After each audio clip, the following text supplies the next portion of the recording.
Welcome back, ladies and gentlemen, to episode 212 of your Take Two podcast. And this is interesting because I'm staring at Brian's face this morning. Now, before we get into things, there's a couple of noises you might hear today. We are in the middle of a tornado, apparently, because there's crazy wind around. So if we start moving and BTN comes, don't worry, that's what's going on. Or you may notifications from Brian's end because he just blew up the internet this morning, folks, and he'll tell you about that a little bit later. Thanks, pal. Yeah, thanks. Episode 212. I actually just got done with a butt cupping session. It helps the circulation through your whole body. Okay. Not sure. So that tells me that you did not see a picture on Instagram of a friend of ours.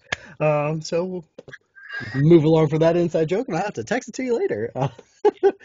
We do have a fun show for you guys, though. We do have a Mandalorian review. Tony finishes up his spooky season set of reviews with 3 films, as well as another show we're going to chat about a little bit later. We have some sad news that we're going to discuss.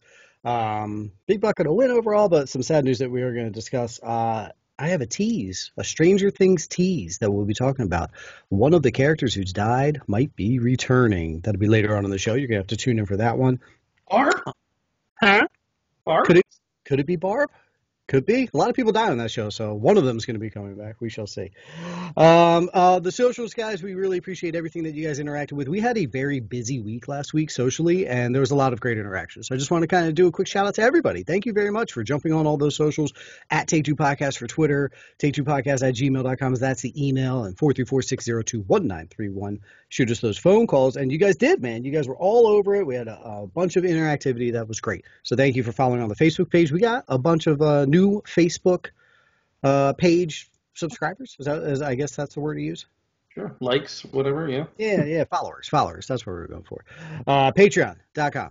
Take Two Podcasts. As low as $1 a month, guys. Patreon.com. Go there. You get a bunch of bonus content. You have a ton of things coming out. Tony and I have been discussing all weekend long, tons of our schedule's almost 2-packed, to be honest with you. So jump on there right now. As low as $1 a month, you can go all the way up to $50, and we got a ton of exclusive content on there, and we do appreciate you guys.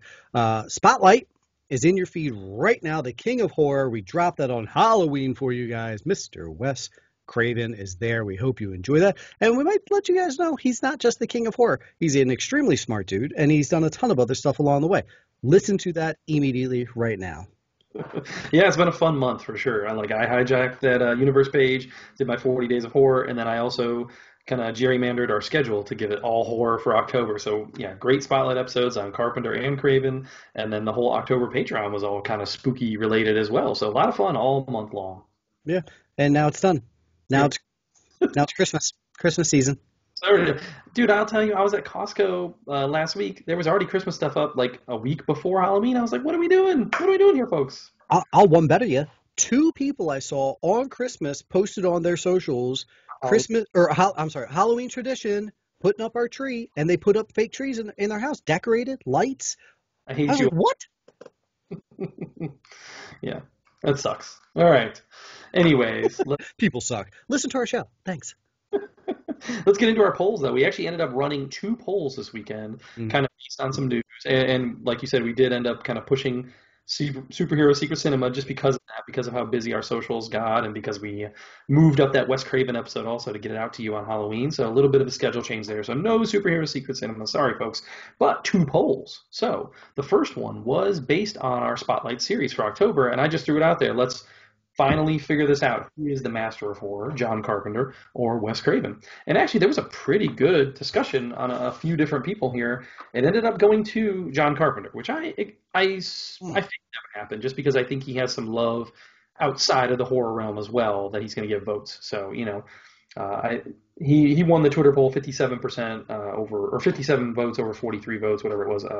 And then on Instagram, we had about 8 people over 5 there, as well as some comments. So especially on Twitter, it kind of blew up. We had 2 different quote tweets going where people were supportive Carpenter, so that might have also helped why he won the poll.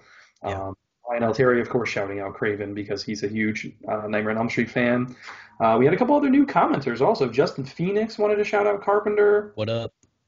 Jason Daniels and James Finnegan, I think they were both split on know how to vote. It was very much like a Sophie's Choice for a lot of people. I think just didn't want to choose one of the over, And I kind of agree with that. I love Carpenter personally, and that's who I went with. But again, I think some of my love for Carpenter is outside of horror as well. So Yeah. if Craven for Nightmare and Scream, that's a pretty good record, But I do love Halloween, so I had to go Carpenter. How about you? Yeah, I was taking the out there as well. Like I couldn't decide. It was a tough one. This past week I watched all the Screams. This Oh, past week. This is why, folks, today Tony's going to be handling all the reviews, not me, because I failed watching new stuff. So I think I'm on a Craven kick right now just because of that. But then it's just like, but I love Halloween so much. But I love Scream so much. So yeah, I think I'll pick Craven just for that. there you go. Yeah. Well, go watch Fireworks Woman and then let me know what you're. Alone. Just another shout out too on our Instagram side. We had They Live shouted out from Shy as to why he chose Carpenter, which I agree with, great film, as well as The Thing. Brad from the Cinema Guys shouted out that. So the couple other movies besides Halloween as to why people love Carpenter. Bart shouted out Wes Craven as his pick though. So those were our Instagram kind of contributions on that side. So yeah, it was fun. Good way to like kind of cover, right? Can I ask you before we move to the next little topic there? New headphones? Relatively new, yeah. A few weeks back, I vacuumed my other cord for the one I had for 3 years or whatever. So yeah, I had to get them. They're a little more bulky, but I also feel like they are a little more quiet in my Nice. ear. So Can't hear the tornado outside your house as much, I guess. what? Yeah. All right. Pretty soon, Pink Floyd's going to start playing over here. All right, so yeah, to move into our next poll, we got to preface it with the sad news of the week, which is rest in peace. I think a lot of people were shocked, even though he's 90 years old. Sean Connery. Sean Connery passed away this weekend, and instantly that morning we were kind of texting back and forth, and I decided just to throw kind of a poll, not trying to take away from, I didn't want it to be drawing away from the legacy of the man or whatever, but just to get the going, like what do people remember him most for? What do they enjoy most in his career? And I kind of chose the first four that jumped to my mind, and I think anybody from our generation probably would pick as the most influential, and that was his role as James Bond, Henry Jones, his character from The Rock, or from The Untouchables, Jimmy Malone. I was a little surprised at how close the race ended up being. Bond won, but with 46% of the vote on Twitter to 39 for Henry Jones. So a lot of people really enjoy that Henry Jones, even though it was just the one appearance, as a supporting. And how many times did he play Bond? 5 or whatever. So I was a little surprised. I thought Bond would really just landslide it away. The Rock didn't get as many votes, only 5% of the vote on Twitter. I don't know if that was because people didn't recognize the name of the character either, maybe, but his role in The Rock, and I think he just chews the scenery in that, and it's hilarious. And a different role than he plays most of the time. And then Untouchables, he has a couple badass lines in there, bring a knife to a gunfight, all that kind of stuff. That only got 10% of the vote, so. Over on Instagram, though, we did get shouted out for the Untouchables from Shy, and then Craig and Julio from the Contrarians also love Henry Jones. So it was pretty close. It was pretty close, but Bond was definitely our winner. And we give our condolences to recent birthday listener Brian Thomas, which this happened on his birthday, so I felt bad for him, and he's a huge Bond fan. We named the dog Junior. Indiana. Jeez, I messed up the quote and everything. I was sitting there waiting to say it. Major bummer. Yeah, it's funny you mentioned that where people were curious. A couple of people, my wife even, was just like, "Oh, how did he die?" And I was like, "Well, he was 90." Oh, okay. I said to the wife, she's like, "What happened?" And I was like, "He was old." I don't know. Yeah. He just hasn't been in the limelight as much, recently since he retired or what happened. So I guess maybe it was kind of out of people's eyes that he just was an older guy. But a major bummer, and I thought it was a credit. Obviously immediately everybody's James Bond, OG James Bond, but the fact that we're able to put up so many other iconic roles in there, there's a litany. My brother put up on his own that, what was it, Finding Forrester is like his favorite film of his, which shocked me to see that. I was like, oh, that's a great call. That's another great one. So that was what I said to my wife that morning. I was like, "You're the man now, dog." That's okay. And yeah, that's one of his last roles. So I think some people do remember it just for that.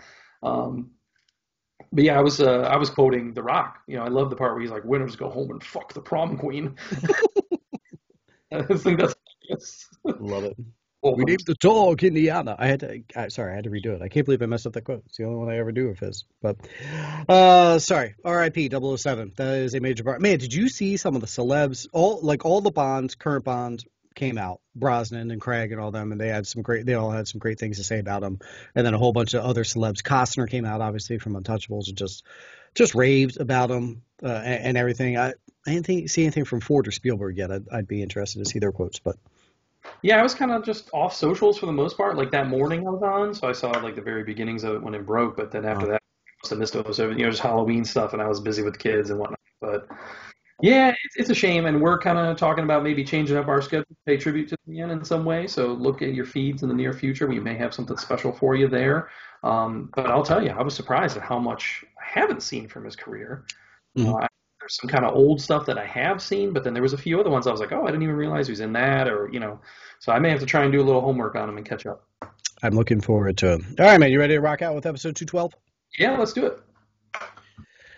Dropping this weekend on Disney Plus, the much anticipated Mandalorian Season 2. Folks, if you hashtagged The Mandalorian at any point that first day and someone liked it, a little baby Yoda popped up on the little like thing, the little heart.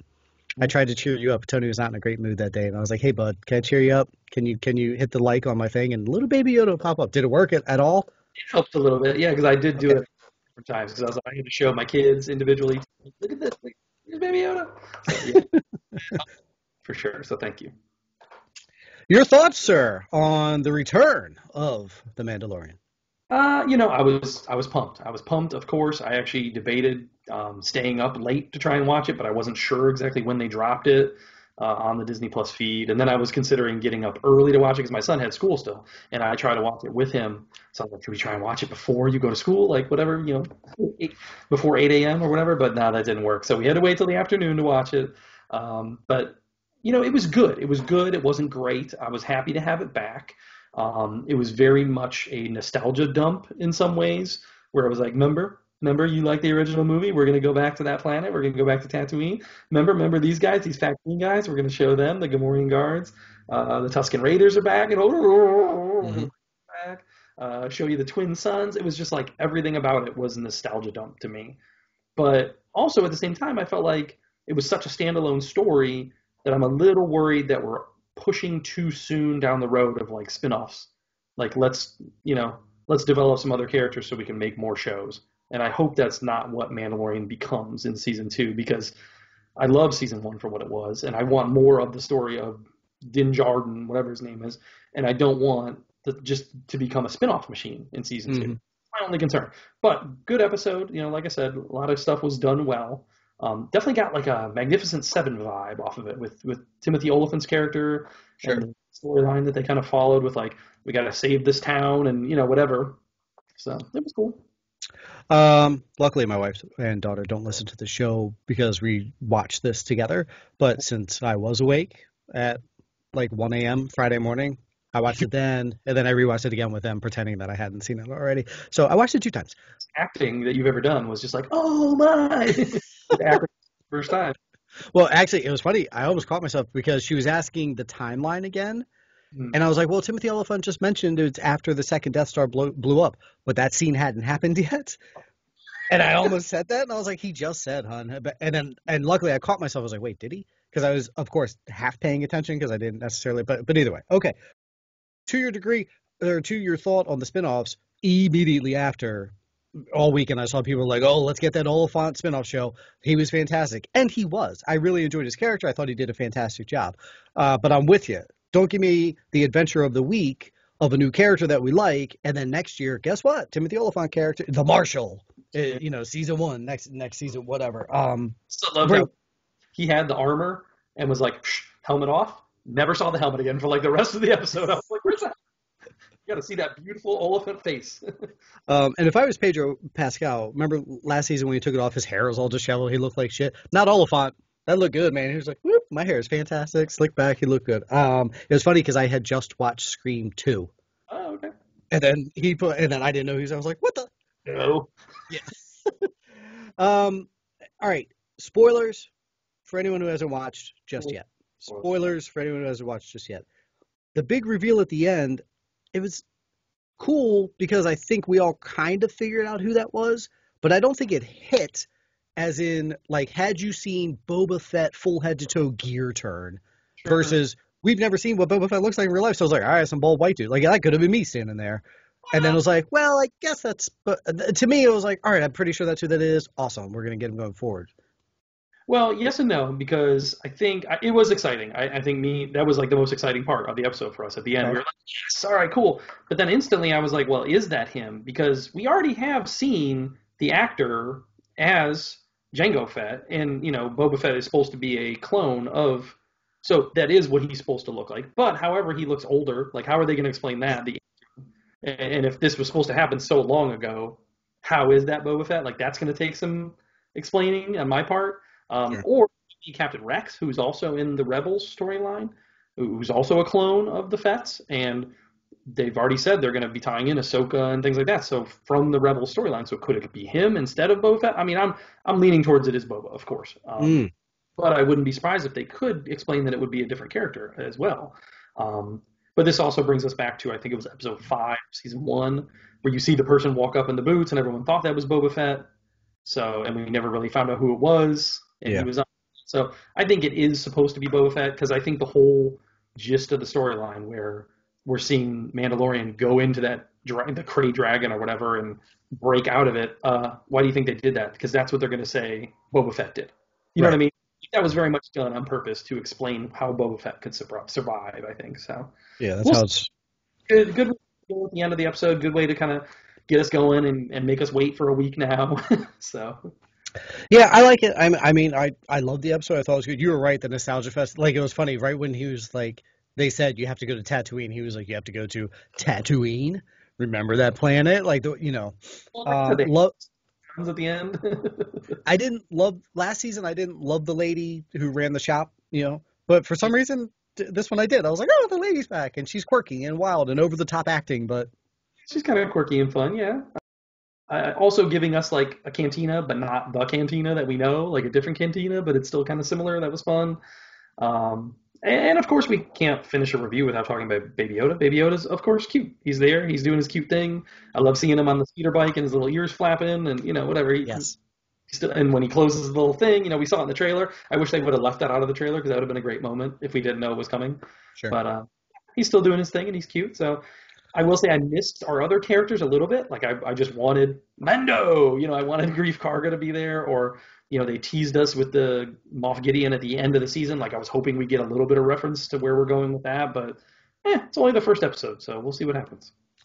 Yoda, for a brief moment there, I thought he was going to help defeat the dragon, and I was glad they did not. I was like, oh, don't tell me that every time he's in trouble now, Yoda comes in with the Force. So I was very glad that didn't happen.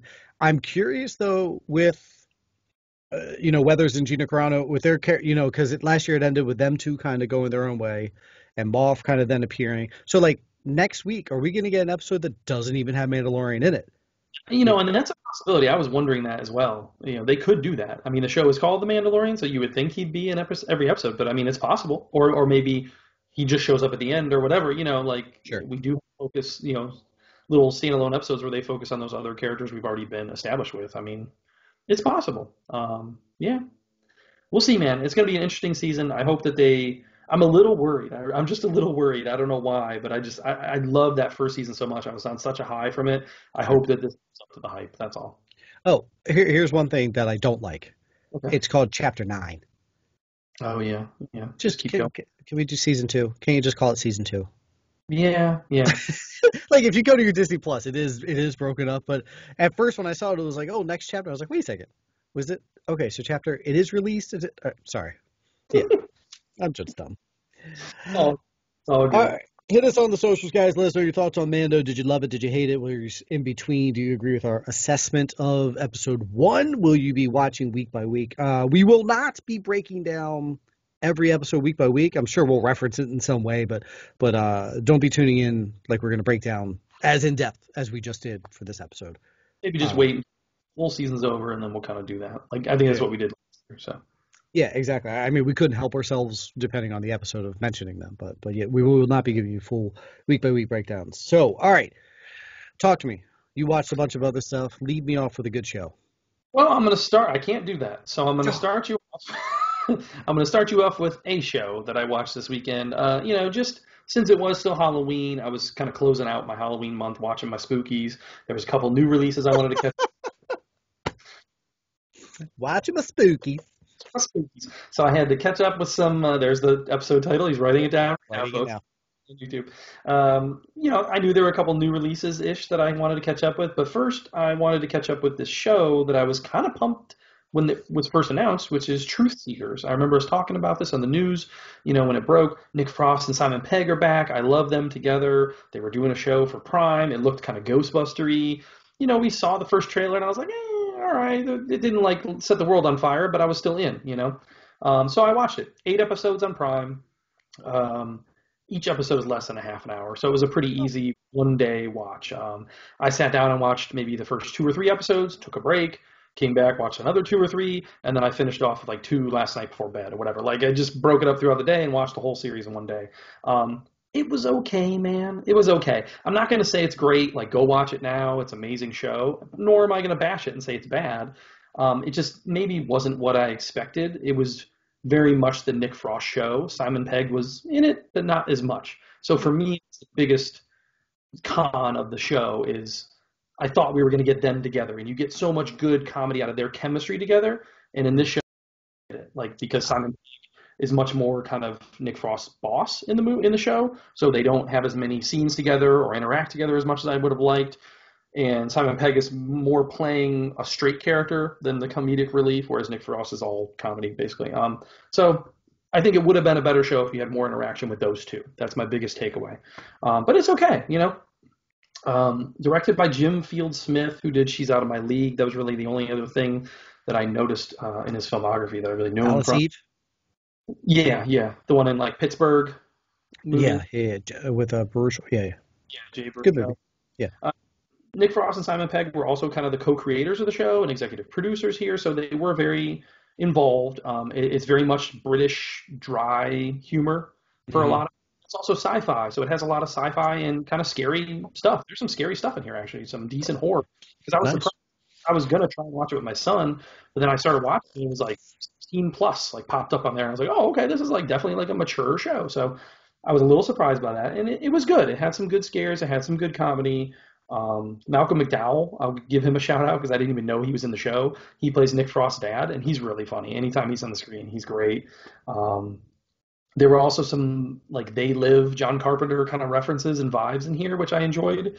But overall, like it was okay. It didn't grab me where I was like, I gotta watch it straight through, even though I pretty much did yesterday. But that was more just motivated for the show. Like I wanted to have it done to talk about it. Sure. But it's off kind of like case by casey. These guys are supposed to work for excuse me, supposed to work for a cable installer, basically. And as they're going and doing their jobs, they're encountering different paranormal activity kind of things, whatever. And then they kind of do that. And Nick Frost's character kind of does that on the side and wants to investigate that stuff and has his own YouTube channel and things like that and whatever. So they kind of start on it case by case through the episodes. And then the team also grows. He kind of brings on a guy that works with him and brings on another girl that they helped her with their paranormal thing, and then she kind of joins the team.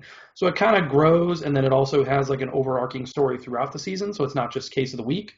So it was good the way they had it set up, and I think they are going to try for a season 2.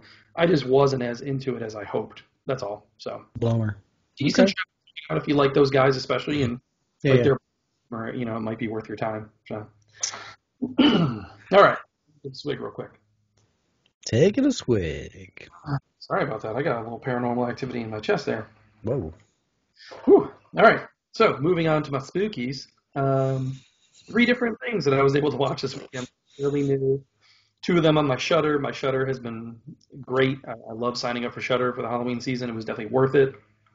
And they gave a few like exclusive new releases to their service during this month, so that was good.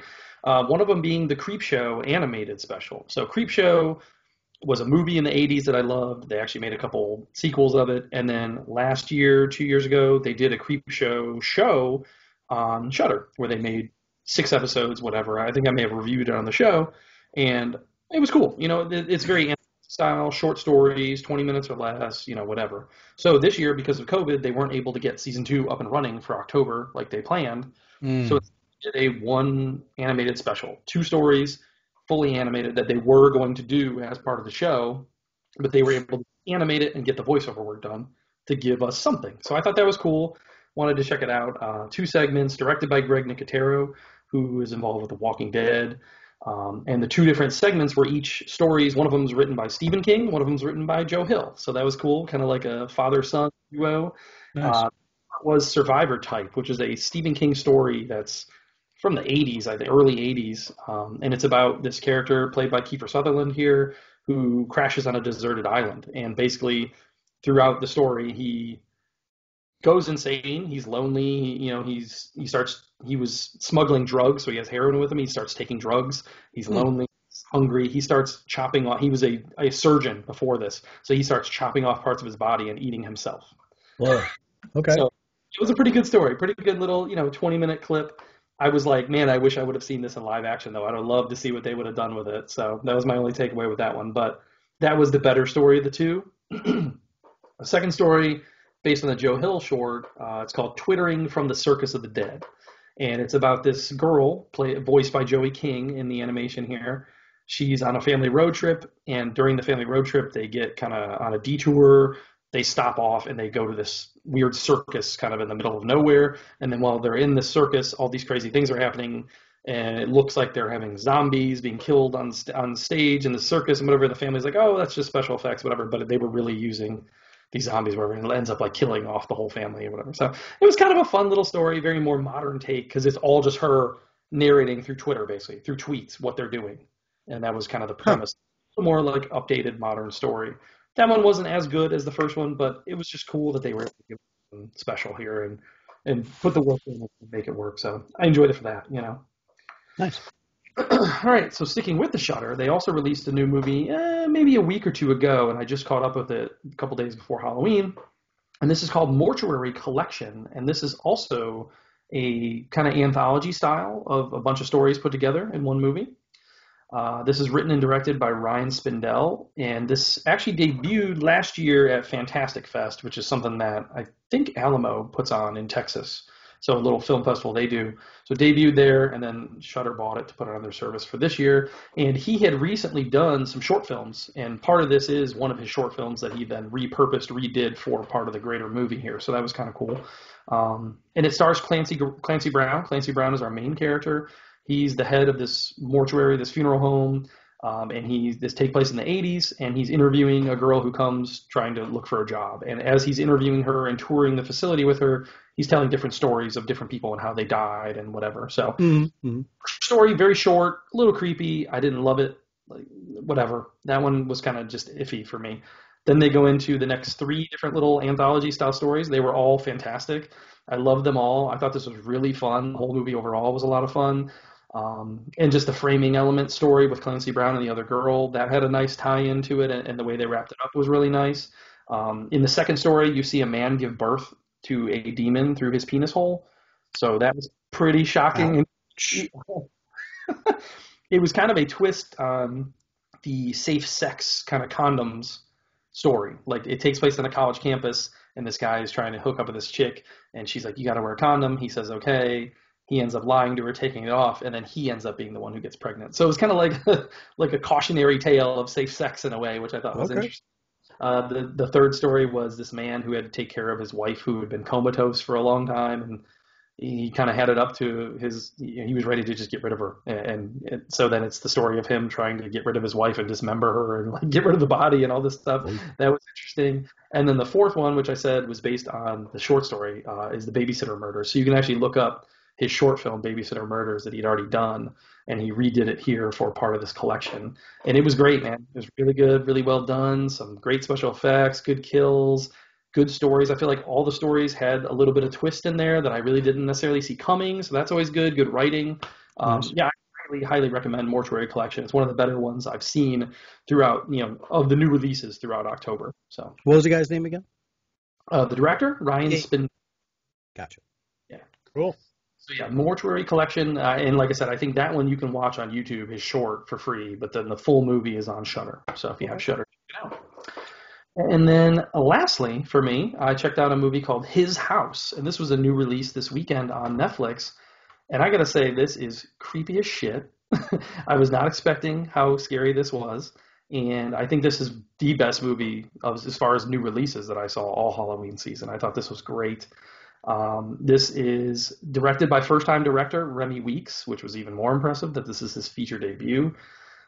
Starring Sope Dirisu. I hope I'm not butchering that name. He's not really known for much else besides some theater work, some small stuff.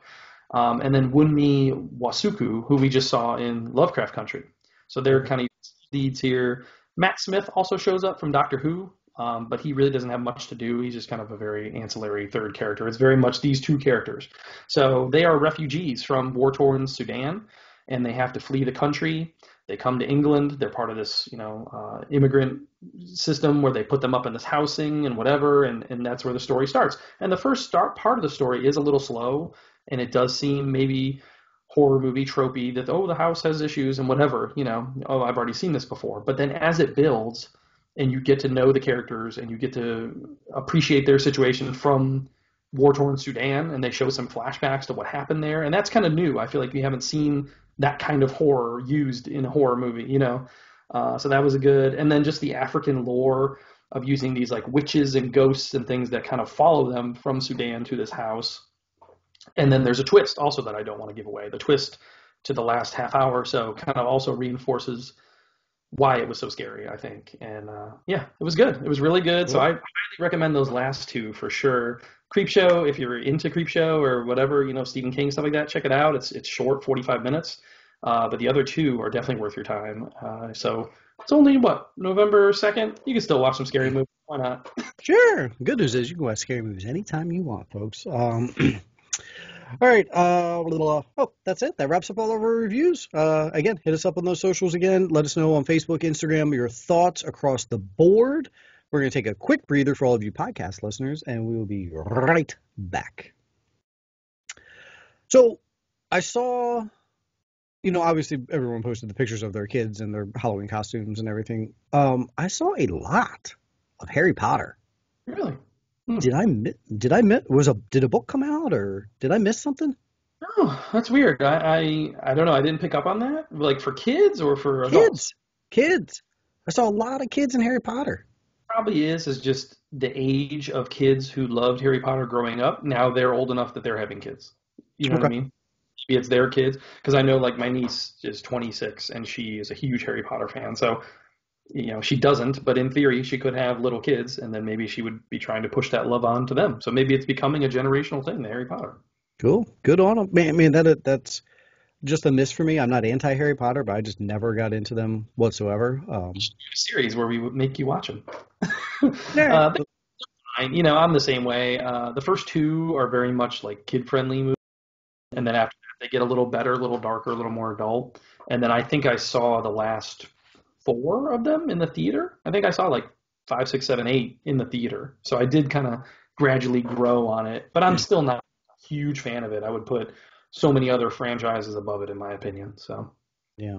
All right, folks, here we go on to the casting couch. I only have a couple things for casting. One of them is Jaden Michael. He was recently in Vampires versus the Bronx, which I gave a positive review to on here a few weeks ago.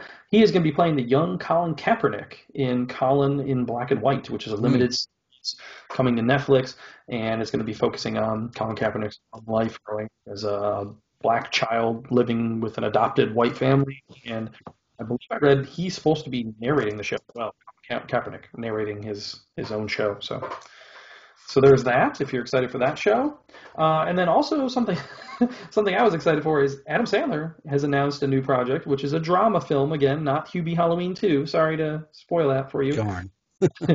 Drama film based on a novel. It's called Spaceman of Bohemia. And this is going to be directed by Johan Renck, who won an Emmy, I believe, for his directorial stuff on Chernobyl.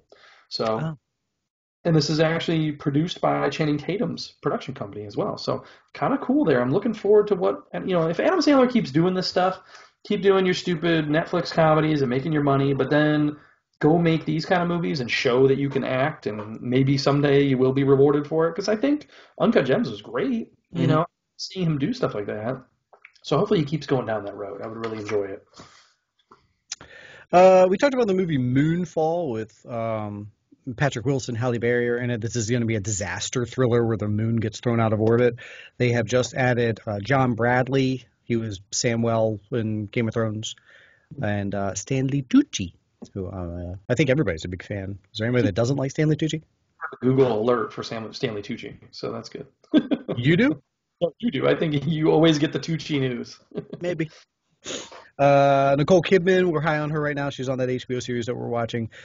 Things I Know to Be True is going to be an Amazon series that she will be starring in. I did not get details as to what it is, but listen, she's a great actress, and Amazon's doing good things. I guess apparently. Yeah. The Boys, this is not a shock for one of them, and the other one kind of makes sense, but Claudia Dorme, she played the Congresswoman Newman in The Boys Season 2, and then Colby Manifi, she played Ashley Barrett, the assistant who got promoted to like the head assistant of they are getting bumped up to regulars next season. Makes sense for where they left us, yeah. Yeah. I mean, the assistant, I almost would have considered her kind of a regular. Already in Season 2, yeah. Yeah, and then the Congresswoman, if you watched it, that makes total sense. And then lastly for me, Sophie Turner is doing a little voiceover work. She's going to be voicing over Princess Charlotte. This is an animated show coming to HBO Max, all about it's called The Prince, and it's all about Kate and William's son, the Prince, but then Charlotte's going to be in it, and Sophie Turner is going to be doing the voice. Come on. Huh? E2 era, it should be the princess. Focus on her. It should be about Charlotte instead of what's his name. That's it. That's all I got for the casting couch. Now time to take another swig of something. What's in the glass? Oh, yeah, I forgot that's me this week. So I recently, I have nothing. I have water today, but this is old school. A little throwback. Yeah. We used to be friends. We used to be friends with them. Are they still open? Is that brewery still open? I think so, but our old connection does not work there. I know that. So Can I tell you, since we're on that right now? We have a ball player on my softball team that I coach, my daughter's softball team that I coach, named Jen. Mm-hmm. And every time I write her name in the lineup, I spell it Jenn because of our old friend. Yeah, I get mad every time. Like, son of a B. Anyways, I'm sorry. Please continue. So they recently opened a offshoot location of a brewery of mine that I've always wanted to visit. This is the Other Half Brewing Company, and they're based out of Brooklyn, New York. And I never had a chance to go there. Their stuff was always highly recommended and regarded. Anybody I knew that liked them and had been there really liked their stuff. I just never got my hands on it until recently. So they are just did open a location in DC, in Northeast DC. And because of that, they offered a ship-to-home option of some of their beers and with free shipping. So I was like, you know what, I'm going to jump on this, and I ordered a case of beer to be shipped to my house from Other Half Brewery. And then I split it with a neighbor and a friend at work, whatever. So I was very happy to get my hands on some of this stuff. So the one I want to recommend out of the bunch, I got 6 beers that were new to this group here. And the one that I had was a 10% IPA called Last Daydream, and it was a collaboration with the Equilibrium Brewing, also out of New York. So it was damn delicious, and I sat around the fire on Halloween night and drank at least 4 of the Other Half beers. Not 4 of this one, but that was my favorite of the ones I drank, so I wanted to shout that out. And just shouting out that brewery as well. Go check them out in Northeast DC. I know they're doing stuff on their website and on their Instagram, whatever. You can find the links, and you can order and just do like curbside pickup and all that stuff. So it sounds very easy, and it's great beer. So go check them out. Now, let me ask you, as a big beer guy that you are, when you get 10% at home, do you have the snifter glass? Do you have, do you have that glassware?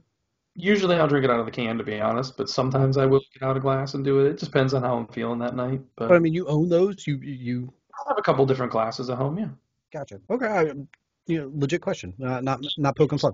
Usually I do just drink from the can because I'm a redneck at heart. I'm from Ohio. That's how we do things.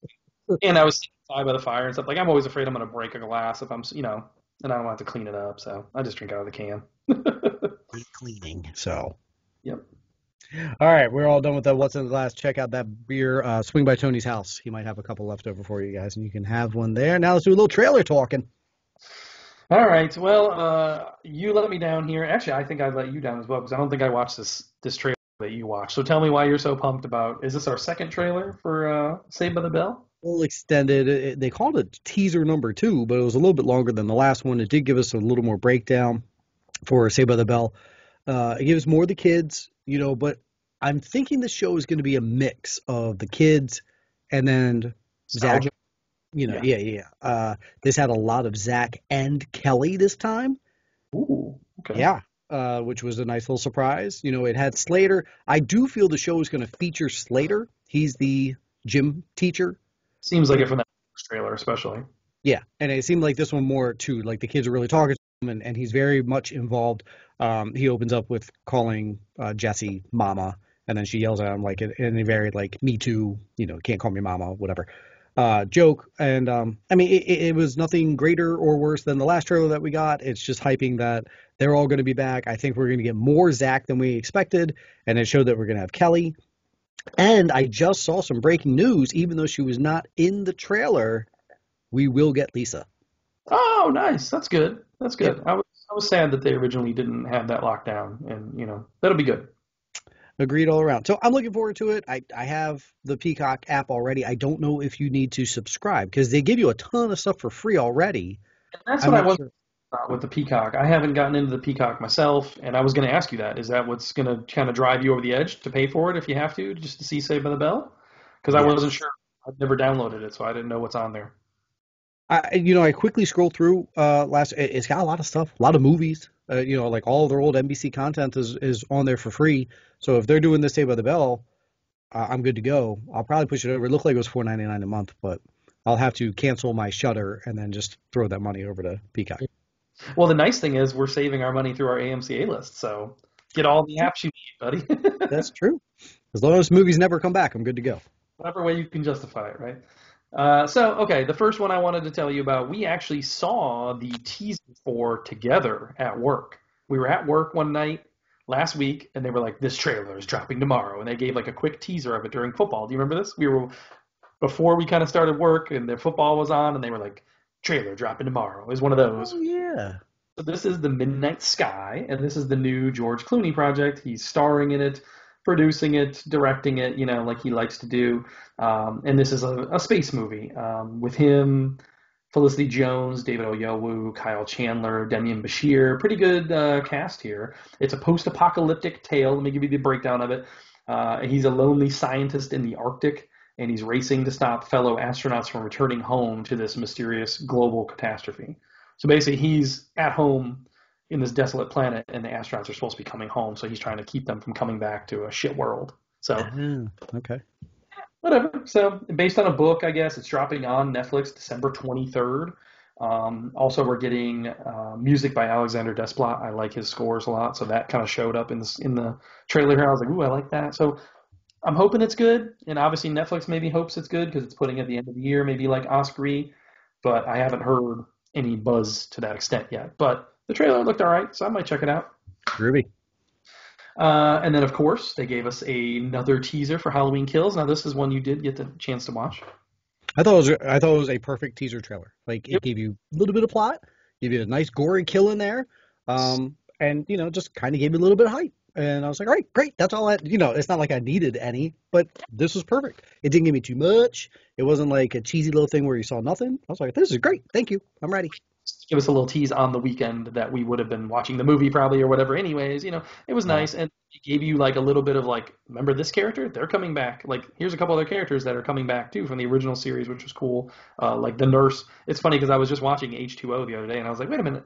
I forgot they already brought this nurse back and killed her off, but now she's going to be in the new movie. Oh, that's right. Retconning stuff, so she's going to be able to come back, so that's cool. Mm-hmm. Yeah, and that brutal kill, I was like, yes, that was worth it right there. Sure. And then I saw the trailer for Songbird, which I think I posted that one on our page as well. That one just blew me away because I was like, this is too soon for me. The gist of the movie is like a post-apocalyptic movie. Wait, I did watch this. Oh, okay. Dealing with basically, I think they were calling it COVID-23 in the trailer. I'm like, COVID-23, don't do this to me. This is too soon. Like, it seemed a little bit like further off from where we're at now, which I was not happy with. But this stars KJ Apa, Sophia Carson, Bradley Whitford, Peter Stormare, Craig Robinson, Alexandria Daddario, Paul Walter Hauser, Demi Moore. So, the focus is on those two actor and actresses, KJ Apa and Sophia Carson, but a decent supporting cast around them. Yeah. Produced by Michael Bay, so it's going to have some big kind of special effects. And I want to say this is the one we had talked about where they were actually filming it during lockdown, like back in between April and June in LA, where they had some kind of special exemption to be able to do it, even though the city was locked down. And obviously they're wearing masks and suits and things like that while they're filming it. So it made sense. Yeah. And so it's going to get that real life feel of being in a quarantine lockdown situation. So it looks good. It looks good. It's just like, do I really want to watch this right now? I want to escape from real life. Yeah. They saved a ton of money on set budgeting by just filming it during an actual pandemic. No, I think everybody agrees the sentiment that you just said, like, holy cow, too soon. Like, I remember 9/11 when we got those first couple of Nick Cage did the one, and then I think right after that there was another film, and I'm sorry, the titles are escaping me. Our movie with Nick Cage, and then there was United 93. Thank you. Yeah. And even then, and that was years later, and people were like, we're still a little, I mean, we're still literally in the pandemic, and to call it COVID-23?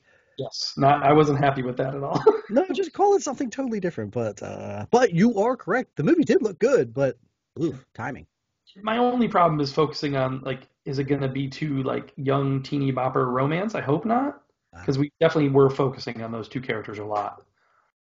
Like, it reminded me of something like Day After Tomorrow, which I don't love. Following them all around, whatever. Yeah. All right, so the last one is it's just called Girl, and this stars Bella Thorne. And I kind of wanted you to watch it just because I was intrigued by Bella Thorne being in this movie, and she's playing this badass character, like ass all over. So she's supposed to be a young woman who returns home with the intention of murdering her abusive father, only to discover that somebody else has already murdered him by the time she arrives. I hate when that happens. Yeah, so then there's like a crazy sheriff and stuff involved in the town, and it looks like something maybe like Becky or something like that, heightened, violence, and I was interested to see Bella Thorne in that, and Mickey Rourke. Mickey Rourke is the sheriff in the town, so I was like, yes, this is like just gritty, dirty, violent movie. So I don't know, my thing. So if you get a chance, check it out. All right. But that was it. Those are the only trailers I had a chance to see this week. Taking another quick little breather, and we'll be right back. Okay, you and I talked about this a long time ago, and I know we've just in passing talked, not on the show, but in person or whatever. And I've been meaning to actually ask you this. You can currently rent theaters, we've mentioned, and have them play whatever movie you want. You can rent the whole thing out for like $100 or something insanely great.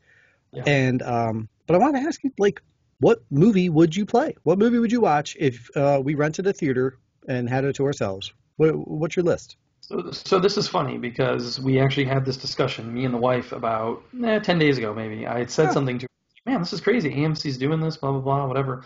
And she's like, I was honestly looking into that for doing that for your birthday.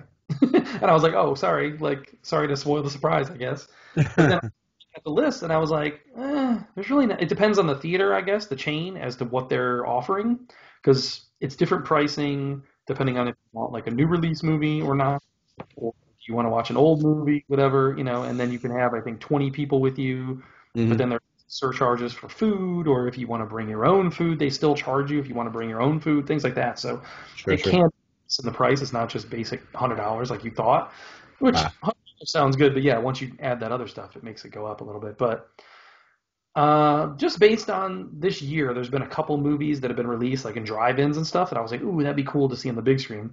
Halloween was one of them that I just missed. Did you lose some power? Yeah, we just did for a little second there. A little tornado action. Okay. Halloween, the original Halloween, I was very much on the fence about trying to go see that at the drive-in. Our work got in the way, so I was not able to do that. Same thing with Back to the Future. I always thought that would be cool to see the original, on big screen, because I never did when I was a kid. Sure. And maybe one of the original Star Wars as well. Like, I think Empire was out this summer, and that was another one I was like, man, I would love to see that on the big screen. So probably those three would be my top three choices, I guess.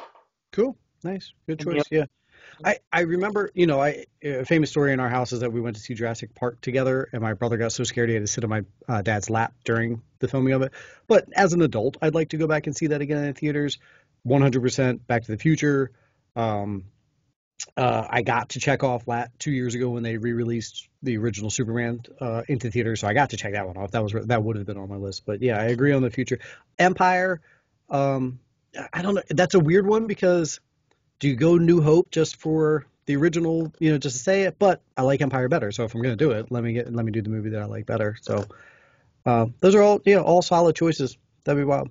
All right. So if you were taking your kids, well, I guess the answer would probably be Back to the Future then. I was going to say Back to the Future was one that I was considering because they had it at the drive-in on Back to the Future Day, whatever. But again, just the way our work schedule's been this year and the craziness of it, none of it has really worked out for me. Otherwise, I would have gone to all those already. Yeah. Or probably Heavyweights. I definitely want to see that in the theater. Jared Garner, the fattest kid in town. All right, let's finish up our show here. But all right, Hollywood news. All right, let me start off with a little bit more sad news. We already knocked out Sean Connery earlier. We were very sad about that one, but there's a couple other rest in pieces I also wanted to mention from this week. One being Charles Gordon. Charles Gordon was a producer. He died at 73 from cancer. Oscar nominated for Field of Dreams and Die Hard. He made some pretty good movies in that like late 80s, early 90s era that if you looked at his filmography, you'd be impressed and be like, okay, cool. This guy's that sentence was Tony saying Field of Dreams, pretty good movies. You just heard him say the Field of Dreams was a good movie. That's what happened there. Don't try and edit me. All right, and then the other one being Eddie Hassel, who was only 30, so this is kind of tragic. He was shot in a carjacking in Texas and killed. And really?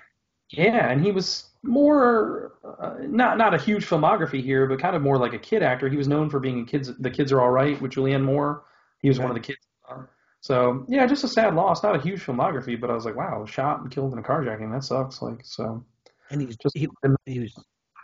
I'm sorry that this is the shocking part of this story to me, but he is 30 and was one of the kids in Kids Are All Right. Yeah, like they had like adult aged kids, I guess, or like teen. Oh, okay. I was gonna be like, when did that movie come out? Well, that movie was 10 years ago, so yeah, he was probably 20, and I think he was playing like a high schooler or whatever, He was that. Got it. All right, there's a movie coming to Netflix called Born to be Murdered. So I guess this has already been filmed, everything, whatever, and it just was purchased by Netflix. Check out this cast list, though. It is John David Washington, Alicia Vikander, and Vicky Krieps, and it's being Luca Guadagnino, and the director is I think second unit director that worked with Guadagnino on like Call Me by Your Name or whatever, so it's going to be his first directorial debut. So kind of a big purchase by Netflix. They've been scooping up some stuff. Very nice. If you guys listen to our Wes Craven Spotlight, you heard me talk about People Under the Stairs and how I thought it was a underrated horror gem from the late 80s, early 90s, roughly in that era, right? Yeah. I think I said on that episode, Jordan Peele probably was very inspired by this movie because of black leads and things like that, and that wasn't done at this time. Then 2 days later, it's announced Jordan Peele is producing a remake of People Under the Stairs at Universal. So I was like, holy shit, I'm a mind reader. That's amazing. And I'm also excited to see this movie being brought back. Just like Candyman, I think Candyman's another one of those that has black influence in horror. And I think this is where Jordan Peele's going. And he's trying to go back to the well and bring those movies out and update them and make them current. And this is a good one. It definitely would be ripe for a remake. So I'm kind of excited. I would love to see him announce what he's directing next, though. Not just producing. Because we've only got 2 feature films out of him. Like, give me another one, buddy. What are you doing next? Money's in producing. You know that. I guess, yeah. Netflix announced they're doing a live-action Assassin's Creed series. So if you're a fan of that game, and the movie did not do well, so maybe the series will be better. I think games like that probably do lend better to a long form than a movie. So this would be good there. Tiny Toons Luniversity is coming from HBO Max and Cartoon Network. It's already got a 2-season order, so are you pumped to get the Looney Tunes back? The Tiny Toons, why not? A little Elvira in there. It is 2 seasons, right? They booked 2 seasons? Season order, yeah. Crazy. Cool.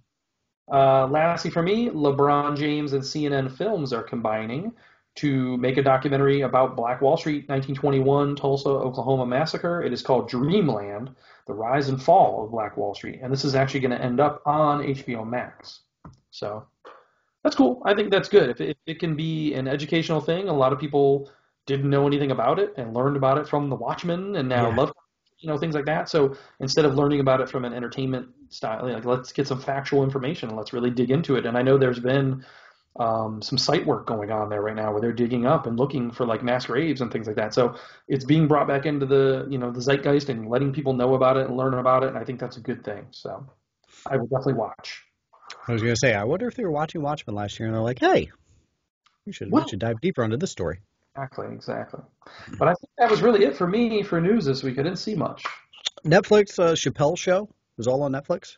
You Mhm. can watch all that now, which is always a good time. There is a Diana from Princess Diana documentary being put together right now. It'll be released in summer of 2022. Okay. So I brought that up because I'm wondering, she was so beloved, right? For the most part, I feel like everyone loved her. And it's a little before our timey, for us. We were kind of on that hybrid where we knew about it, but we didn't love her as much as maybe our parents. I wonder if in today's social media society, how she would have played. Oh yeah, things like that would have been very different.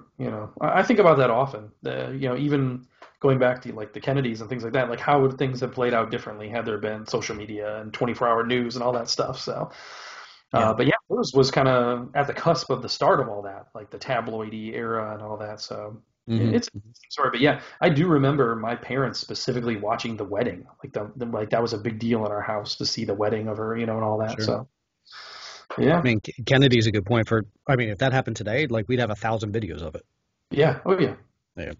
I had Lark Voorhees written down here. She's coming back as Lisa Turtle. Of course, folks, if you're expecting Dustin Diamond Screech, it's just not. That's not going to happen. He's not going to show up maybe at the Max and stab somebody. God. Or he'll be in the back of the Max alone doing weird. Also, I always loved Lark Voorhees. I always wondered, like, if I met her and would call her like Mrs. Voorhees. Yeah. Well, only during spooky season. All right, let me wrap this up here. Jon Stewart is coming back to Apple TV. He's getting an episodic show, just like he did. These are going to be hour episodes where he's doing social topics, kind of like his old, show. To me, this is a win for Apple TV. They've had some movies, they've had some good series, but now you're going to get an actual weekly episode type thing, current state of affairs type thing, which will keep people coming back for more. I think that's kind of good for them. Yeah, because I mean, I know Daily Show is still a thing. I don't know if it's as heavily watched as it used to be.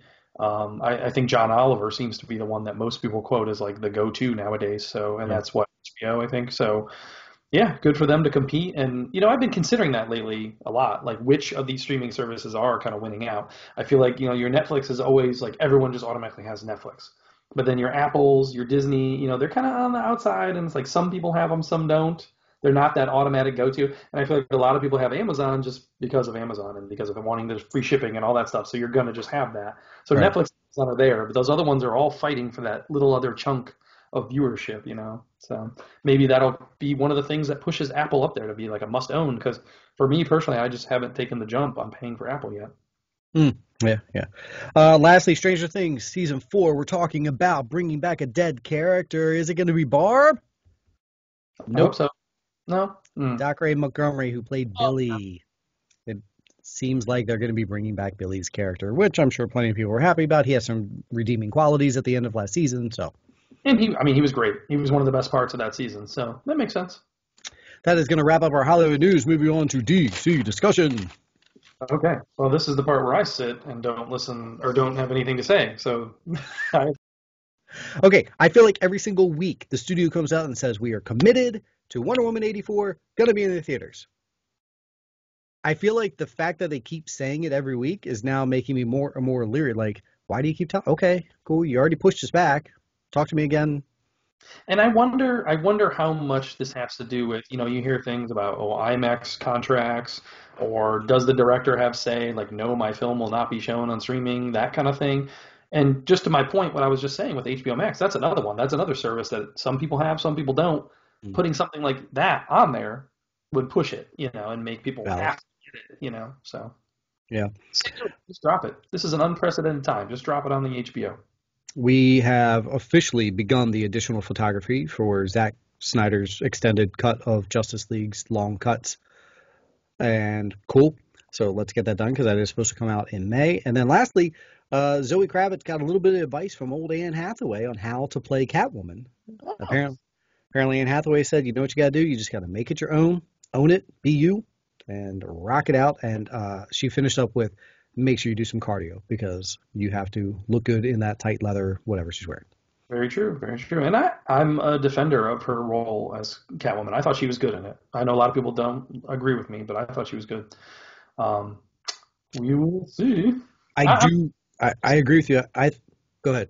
Just before we moved on, I'm a little worried that he's biting off more than he can chew, and this whole "we're going to get it in May" might get pushed back because of additional photography, and then I'm going to do post and all this, and I'm like, is this going to get done in time? Because I feel like they're adding a lot of stuff. Oh yeah, I mean 100%. We joke back and forth. They had the film, and it probably would have been able to get cleaned up and done or whatever, and be done ready by March, like we originally predicted. And then they said May. But now I feel the studio is seeing the response. They're like, oh, we can add in Bing, and we can add in Bing. Here's $70 million. We can make it 4 episodes and then spin that into a thing. So no, I don't disagree with that at all. I wouldn't be surprised to see it pushed. And then as soon as they say it's pushed, oh, by the way, we're giving you this Deathstroke series that we're going to do with Joe Manganiello, and this here and this there. Yeah, it's Mando season 2, spin-off. The Snyderverse is back alive. That wraps up DC discussion. Marvel Minute. Jacob Battalion, he plays Nate, Spider-Man's buddy. Okay. Nate? That's the kid's name? A bunch of weight or whatever, right? That's the only thing I have for Marvel is how are they going to explain how this kid lost all this weight in between F2? Way half of his weight. His weight got snapped away. He's the only person that happened to. I didn't die, but half my weight went away. Yeah. Whoops. Those are, they just, folks, if you haven't seen this kid's pictures, he did. Good for him, man. He lost a ton of weight and he's looking great. But I was like, oh, that's going to be a little intriguing how they kind of do that. Now, I did see rumors that we might get a wee bit of a time jump in this next Spider-Man film. Not 5 years-y, but it does kind of like forward down the road a little bit. He's kind of been on the run. They're trying to find him thanks to Jay Jonah and all that, like outing him. So, and that's almost a little worried about that to some extent because I think that's one of the things they did well with these Spider-Man movies was having Tom Holland and spending more time in high school and keeping him younger. I think that's what made this series better.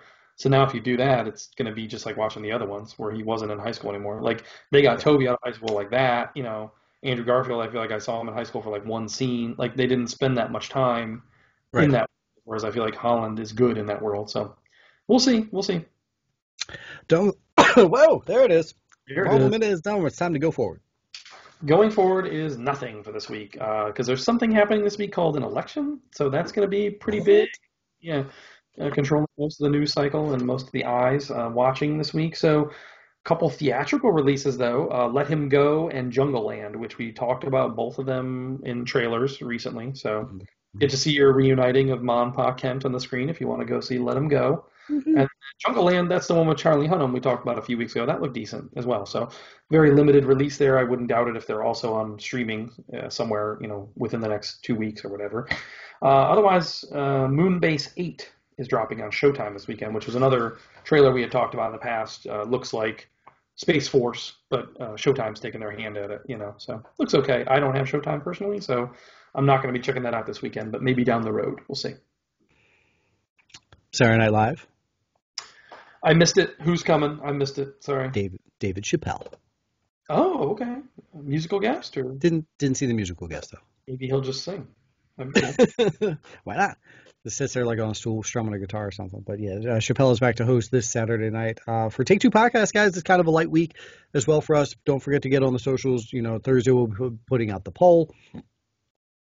All the other goodies throughout the weekend. Superhero Secret Cinema will be back on Saturday, and this is a good time for you to catch up on any things that you have missed. We now currently have 25 episodes in the Patreon officially.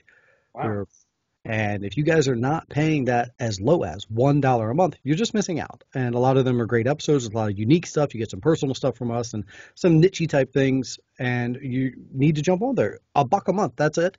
And you can go all the way up to a bunch of different tier levels. Not only do we give you the shout-outs, we have merchandise. We have a lot of fun things with you guys that we can do if you are a Patreon subscriber. The ones that do subscribe, thank you very much. We appreciate that each and every day. And you can expect more from us in the coming months. And the rest, I just lost my notes, but we'll just off the cuff. 434-602-1931 is our phone number, guys. Hit us up, shoot us a text, whatever, and follow our pages on Facebook and Instagram. Don't forget, if you do Facebook, follow the main page, but then the Take Two Universe, that's our group page, and that's where you get a lot of fan interaction. You can chit-chat back and forth when we put up some fun polls and things like that. You set me up to talk about how I broke the internet earlier, and I glazed over that on the butt cupping joke, and I totally forgot about it, but we did announce today we did a gender reveal. Listen, the wife said she wanted to do the vid, and I was like, I don't know. Whatever. And then I said, okay, if we do it, I need full creative control. I need, okay, this is the only way I can work like this. I need a $70 million budget. This is the Stever director. You just wait. She did, because we did have a longer, the video is 2:57, 2 minutes 57. She was like, it's got to be like under a minute. I was like, no, I'm sorry. I can't work like this. But there will be a director's cut released in about a year. It's 11 minutes long, but we revealed the gender of our baby that is going to be born in February. And if you want to find out what it is, you just jump over and you're going to, I guess you have to follow my socials. Share it. Share it on our page. It's I've been given permission. I will share it on the old Take Two page of Reel. All right, for episode 212. Well, hold on. Before we go, yes. So I just want to tease out, what are we going to review next week? Because none of the going forward sounds interesting or anything we're going to watch. So I want to give our fans something to look forward to. Or like I said, we've had some feedback in the past. Like, I want to watch along with you so I know what you're going to review. So anything that you have planned that you want to try and catch up on for next week? I will be honest, catching up-wise, I'm a couple back on the Fargo. Okay. So I wanted to catch up on that. I missed our Nicole Kidman episode last night. I was actually looking at this week as a big catch-up week because, like I said, I was doing all our Halloween-y stuff. Mm-hmm. Now that it's Christmas season, I think I'll just jump back into the Christmas things. But no, tell me what to watch. What should we watch this week? Well, I'm finally going to try and watch Queen's Gambit. I wanted to watch it on Netflix. So I'm with you. Good call. Maybe I'll try and jump on that. The last 2 weeks I've had it on my notes and I wanted to watch it and just never got around to it. So this might be a good week to finally jump on that. Like you said, catching up on some other things. Maybe I'll finally finish out Ratchet. I never gave you guys my thoughts on Ratchet, the final thoughts there. But yeah, just catching up. Also, you know what else is available on demand now I saw? Unhinged. Oh, really? So I might try and I'm writing it down. Yeah. Done. So maybe next week we'll be able to talk about Unhinged and Queen's Gambit. That's what I'm going to focus on. So if you guys want to play along and watch at home and see what if our thoughts match yours, there you go. That's a little tease for next week. Episode 212. Have a great night, everybody. See you.